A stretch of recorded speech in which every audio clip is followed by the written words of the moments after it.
çeşmə göz yaşımdı, yağış deməkdi bu. Lənətə gəlsin ürəyim, ürəkdir bu. O məni bədbəxt eylədi, bəxtəvər səni.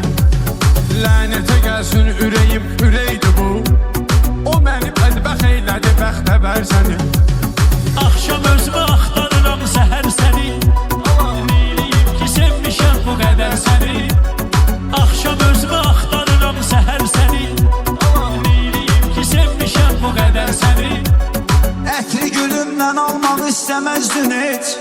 Adını dilimdən almaq istəməzdin heç. Əlini əlimdən almaq istəməzdin heç. Ağlayardın evə ötüləndə hər səni. Axşam özümü axtarıram səhər səni. Neyləyim ki sevmişəm bu qədər səni. Axşam özümü axtarıram səhər səni. Neyləyim ki sevmişəm bu qədər səni.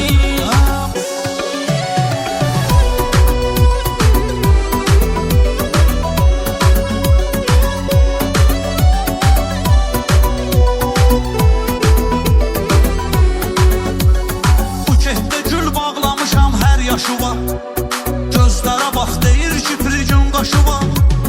Yadva düşsə duz çevirərdən başı var. O qədər gözəlsən ki tutar nəzər səni. Axşam özümü axtarıram səhər səni. Neyləyim ki sevmişəm bu qədər səni. Axşam özümü axtarıram səhər səni. Neyləyim ki sevmişəm bu qədər səni.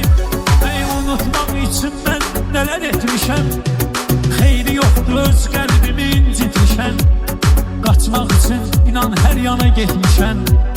Onu da bilməmişəm şəhər səni. Səndən qaçmaq üçün hər yana getmişəm. Onu da bilməmişəm şəhər səni. Axşam özümü axtarıram səhər səni. Neyləyim ki sevmişəm bu qədər səni. Axşam özümü axtarıram səhər səni. Neyləyim ki sevmişəm bu qədər səni. Səninlə bir keçdi hər günüm zamanım. Ayrılanda dondu damarlarda qanım.